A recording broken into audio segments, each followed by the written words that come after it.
Joseph Abbeel's memoir offers a riveting glimpse into the life of a Flemish light horseman conscripted into Napoleon's Grand Army. His vivid recounting of the Napoleonic Wars, from personal hardships to battlefield experiences, highlights the resilience and humanity of a soldier amid the era's epic turmoil. This is the fourth episode. We find Abbeel near Vitebsk. Let's begin. During our march to that city, the following occurred. The sutlers, always eager to plunder, moved ahead of the troops to reach the city first. The entire road was cluttered with their carts and wagons, which hindered us from pursuing the enemy. Our division General Defrance, noticing the obstacles, said to General Chouard, "We will teach that rabble their place. Not at the head of the army, but behind it. They are all rogues and thieves," he continued, "for they plunder the cities that we have conquered at the risk of our own lives and then sell the stolen goods back to us at exorbitant prices, as if they had bought them themselves. They even have the audacity to ask a gold coin for a bottle of schnapps. But on the battlefield, where they should be assisting us and the wounded, they are seldom, if ever, found. They deserve punishment. What do you think, General?" Chouard replied, "You are right. And I have already thought of a way to handle it." The latter also enjoyed giving orders.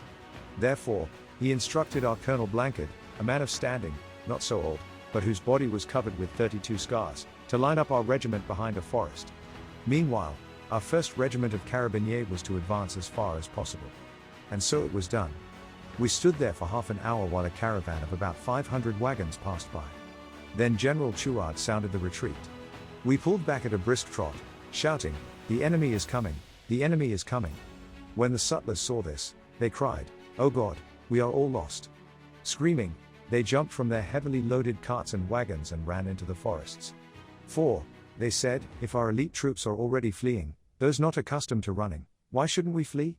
Some sutlers tried to turn their wagons around but got stuck against other wagons.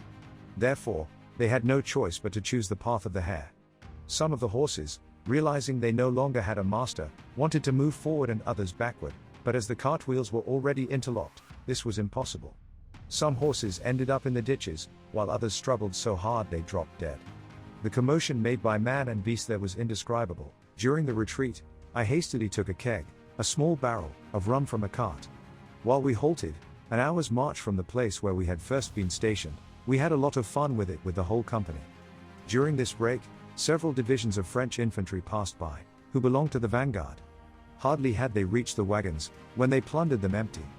The excess they threw with horse and tail into the ditches, thus clearing the way.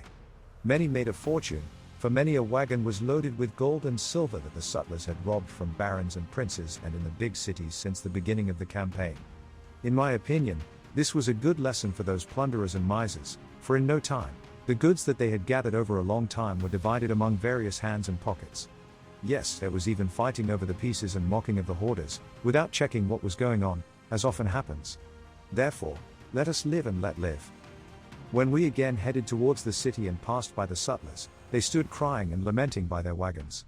But alas, they mourned too late, for they had lost everything. They moaned and screamed so loudly that it seemed as if the end of the world had come. In Vitebsk, we did not encounter the enemy and therefore marched through the city. Although it had only recently been abandoned by the enemy, it had already been thoroughly plundered by the French troops. It was also partially on fire. Therefore, we passed through it all the more quickly. We crossed the river that runs through the city at a ford, and outside the city we lined up in battle order. Meanwhile, the enemy, who was in the vicinity, was defeated by our troops. We were ordered to march to Oziaski and camp there until the rest of the army would be assembled. The rest, I say, because half, or more, had been left behind due to exhaustion. While we were camped there, various wounded and other military personnel joined us, making the army much stronger. Without this delay, these stragglers would never have been able to join us and the army would have completely disintegrated. After our arrival in Oziaski, we set up camp in the vicinity of this town. Orders were given that everyone should provide themselves with provisions for at least 14 days. No more provisions would be distributed, as had been customary up to that point. Well, we were given carte blanche. Immediately we jumped from our horses, which we left with a comrade who was unable to join in the raid.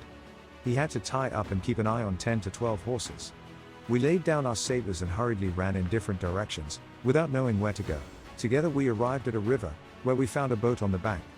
I said to my comrade, "Let's cross here, because surely no Frenchman has been on the other side yet, and therefore I think there's still something to be gained." My young comrade was a bit scared, but I managed to talk him out of it. For, as I said before, I thought no one could harm us.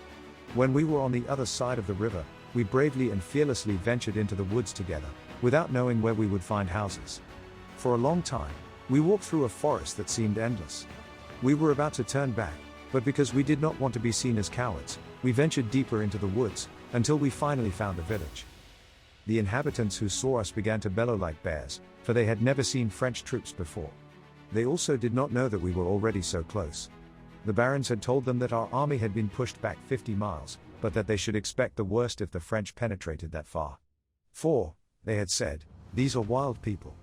They will take our children from the cradles to roast and eat them. These tales were spread so that the peasants would arm themselves out of fear to fight against us. Now that we heard these people shouting and lamenting, without understanding them, we thought our last hour had come, for we had left our weapons in the camp. We hesitated a bit while we discussed what to do. Turning back made no sense, for then the peasants would surely chase us. Therefore, we decided to move forward, showing no fear. However, we looked back from time to time, to make them think that other soldiers were coming after us. When we reached this group of peasants, both men and women, they all threw themselves flat on the ground at our feet. They begged us, as far as we could understand from their gestures and complaints, to have pity on themselves and their children. When we realized that these people were more afraid of us than we were of them, even though we nearly soiled our pants, for we were facing danger, I told my companion to stand guard outside the door while I would search their houses. By chance, we saw several horses in a pasture. I walked over, followed by the peasants, and had them bring the best horse from the pasture and hitch it to one of their carts. We couldn't do this ourselves, and it was amazing to see how they did it. Since we didn't speak their language yet, all this happened through gestures. I had the horse and cart led to the door and told my comrade to keep an eye on it while I searched the houses. After that, I entered the first house and searched it. I took what I liked and went from house to house, always followed by the peasants and the women, who wailed each time I took something they did not want to lose. But the women were more concerned about the cradles than the rest, for each time I accidentally came near a cradle with a child in it, they made a lot of noise. I had the residents load my cart with their bread, butter, cheese, pots of milk, chickens, geese, and 3 sheep, and with a bit of money I had found. So I returned to my travel companion who was already on his horse ready to leave. From this, I realized he was very scared, as he later frankly admitted to me. We immediately left the village and paid no more attention to the screams. We thought we had taken the same road back, but by accident, we had taken a different route. Thus, we soon arrived at a small plain. At the edge of this plain, we saw a castle. Since we were already on the way, had made a good catch, and were very curious about castles, we rode straight towards the building. After about 3/4 of an hour, we were there. We boldly entered, as if it were our own property. The Lord, who had seen us coming, came to us immediately and welcomed us in a friendly manner in German. He invited us inside to make ourselves comfortable. Because I had long experience with such tricks, I told him we would come shortly. I asked him to quickly prepare some food because we could not stay long. Indeed, he went inside the castle and set a table for us. But instead of both going in, I had my comrade keep watch outside and unload the cart. I told him that we would find better goods inside than what we already had. Inside the castle, the Lord wanted me to sit down at the beautifully set table, which I declined. I told him that I first needed to be provided with good bread, meat, wine, beer, eggs, etc., and not to forget money, and that I therefore first wanted to look in the cellar. Indeed, we went to the cellar, where I found what I had requested. I immediately had the servants loaded onto our cart. After this was done, I sat down at the table, planning to force the Baron to give me money after the meal. But I could not carry out my beautiful plan. No sooner had I sat down at the table, where I was cutting a portion of meat into pieces, than my comrade called me outside, saying, "The enemy is coming, I see the dust from their horses rising." Indeed, I saw some cavalry coming down the hill as fast as their horses could run. When we saw this, we immediately jumped into our carriage and drove out of the castle at full speed. We took the road that, we thought, would lead us towards the French side. One whipped the horse to make it run faster, while the other meanwhile threw the heaviest goods off the cart to lighten the load. The horse was very good, but after a long ride, it began to gasp for breath. More or less by chance, we arrived at the place where our boat was still lying. We looked back and saw the Cossacks following us leisurely. They probably did not know that there was a boat here to cross the river and therefore thought they had plenty of time to catch us. But they were mistaken, for quickly we transferred our loot from the cart to the boat and set sail. When we had crossed the river, which was quite wide, about halfway, the bearded men rode up. We had not yet been able to count them and now saw that there were 12 of them. They shot at us with carbines and pistols, but could not hit us. We meanwhile landed and unloaded the vessel in sight of the enemy. We showed them the best pieces while we slapped our backsides and clenched our fists. With the loot on our shoulders, we happily headed to our camp. On the way, we talked at length about the great luck we had had to escape from such a situation. We realized all too well that the Cossacks would have killed us if we had fallen into their hands. As we discussed this, we said that it must have been the Baron who had sent one of his servants to the enemy to warn them that we were plundering the castle. Yes, that's definitely so, said my comrade, for I saw a peasant leave in the direction from which the Cossacks later came, without suspecting anything at the time. With this, it was clear to us that the Baron was guilty, therefore, we decided to take revenge on him. After our arrival in the camp, we went to our captain. We offered him the booty on which we reported. The captain turned red and asked us if we could find the way there again. He would give us 50 men to plunder the castle and then burn it down. Yes, he even wanted to kill the traitor himself. We confirmed affirmatively, but we also said that we could not cross the river with the horses. To this, he replied that we must investigate whether there was not a bridge somewhere over the river that we could ride over. When we found one the next day, we crossed it with 50 men. Upon our arrival at the castle, we found no one there. However, we saw that the inhabitants could not have been gone long, for the meal for lunch was on the fire. From this, we concluded that they had seen us coming and therefore fled into the woods. We plundered the castle and loaded the booty onto the Baron's wagons. Hitching the horses took a lot of effort due to the unusual harnessing. After we had brought the horses and wagons outside, we set the castle on fire. With 6 wagons loaded with booty, we then returned to our camp. During our stay there, this booty came in very handy.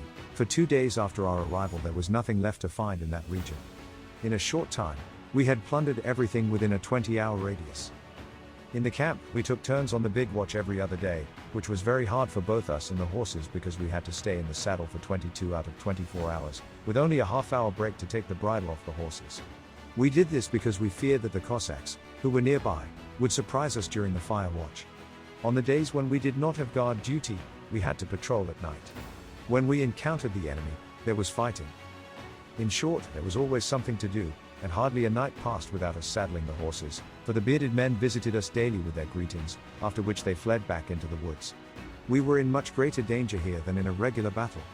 But the most annoying thing was that we, due to the great heat and the impossibility of changing clothes, suffered so much from lice and fleas that we hardly knew a moment's rest. Those creatures tormented us so much in our boots and shirts that we often thought they were going to eat us alive. Despite all these discomforts, I also had some luck at times. For instance, it happened once that I was on guard at the most advanced post. An hour before midnight, I was relieved. 5 minutes later, the person who had relieved me was attacked by 4 officers of the Cossacks. He had called out to them and they had answered him in fluent French that they belonged to our army. But when they got closer, they attacked him, as he later told me. After we had been in this camp for about 3 weeks, we ran out of provisions and faced great poverty. The order to march to Smolensk came just in time. 3 hours' march from our camp, we found the entire French army assembled. It was stronger than ever due to the fresh troops that had arrived during our stay in the camp. Together, we took the road to Krasnoy, which lies a day's journey from Smolensk.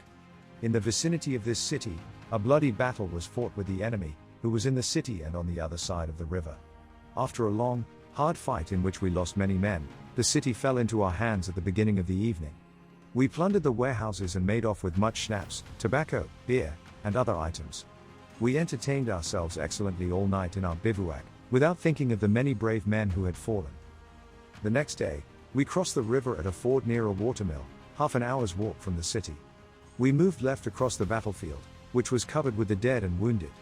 Because the fighting had taken place there in the evening, we had not yet noticed the great losses. Because it was August 15th, the day of the Emperor's coronation, we thought we would, as usual, fight a great battle, for the enemy was nearby. Moreover, we had previously celebrated this holiday with heavy cannon fire with the Prussians, Austrians, and others. Therefore, we thought we were going to do the same now. However, when we were lined up in battle order in the middle of the plain where the battle had been fought yesterday, we dismounted instead. At the moment the Emperor left the city, all the cannons were fired, but we did not see the Emperor and quickly mounted our horses, under the assumption that the enemy was attacking from all sides. The Russians who were lying there, wounded who probably thought the same, did indeed think so. This could be seen by a man whose legs had been shot off. He dragged himself forward on his arms. Yes, several soldiers with similar injuries did the same. On this August 15th, however, we did nothing, for the enemy was on the run and heading straight for Smolensk. Smolensk is one of the strongest cities in Russia, with a lower and an upper town separated by the river Dvina. The lower town is mostly wooden, and the upper town is built of stone. It is surrounded by a wall 10 feet, 3 meters, thick, with various towers from which the enemy can be attacked. The city is fortified with sturdy gates, bulwarks, and marshes. It forms the entrance to the real Russia and is built in such a way that it is almost impregnable unless taken by brute force. When we arrived there, the Russians had already taken a very favorable position on the other side of the river, at a height near a watermill, a mile away from the city. We pursued them, soon drove them away, and chased them into the city. But at nightfall, we were forced to retreat to a small, fertile plain. There, we met General Montbrun, a handsome and brave warrior who commanded the light cavalry. He instructed our colonel to take good care of the horses, for he thought it would be hot the next day and that we would need the animals. We were ordered to take good care of our horse, dismounted, and in less than 20 minutes mowed down all the grain and other crops from this field. While we lay next to our horses, we talked about nothing but the peace we expected the next day after a great battle. On August 16th, at 2 o'clock in the morning, the first cannon shot was heard. In an instant, it became so intense that the earth under us swayed like a cradle. In short, it was one thunderclap that lasted 4 consecutive days. And because of the fire, it was as light at night as during the day. The groaning and screaming were indescribable but were completely drowned out by the firing of the cannons and guns. We remained calmly on our plain, waiting for the enemy, without feed for the horses, for everything had been fed during the first night and it was forbidden to leave the bivouac to fetch feed. As I mentioned earlier, it was impossible for the cavalry to approach the city because the terrain was unsuitable for it. After numerous battles, the ground was covered and the city walls were full of dead and wounded Frenchmen. At long last, on August 21st at 10:30 in the morning, French troops, weapons in hand, entered the upper town, after first laying the lower town to waste.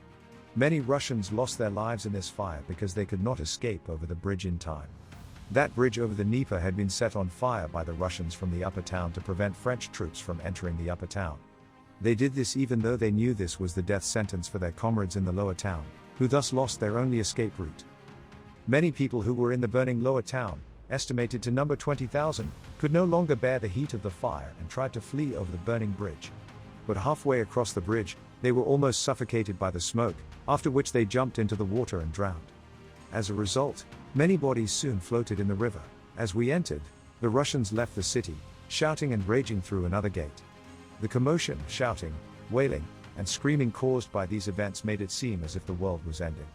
The saddest sight was the streets littered with wounded Russians who could not move until we carried them away. It is remarkable and almost unbelievable that the city commander of Smolensk continued to walk around with a sword in hand and refused to flee, even though he saw us entering the city. He also refused to surrender, although a lancer repeatedly asked him to. When the lancer saw that the commander defended himself with his sword, the lancer had no choice but to kill him. Because of his bravery, we buried him with honors. While we walked through the empty city, the hair on our horses' legs was scorched from the hooves to halfway up the legs, as if it had been cut off with a knife. At the doors of houses lay skeletons that emitted such a penetrating stench that we, though not tender-hearted, were forced to hold our handkerchiefs to our noses and mouths to smell the burned bodies less. The stench was so great that we could barely stay on our horses, even though we rode through the streets at a gallop. Meanwhile, the wounded were sought out, who lay in all corners, and were taken to the hospitals. All the houses in the city were full of them. The dead were mostly buried, although not meticulously, for the number of dead and wounded in and around the city was estimated at 40,000 men. This concludes the 4th part of the story. Thank you very much for listening. Please subscribe for more episodes.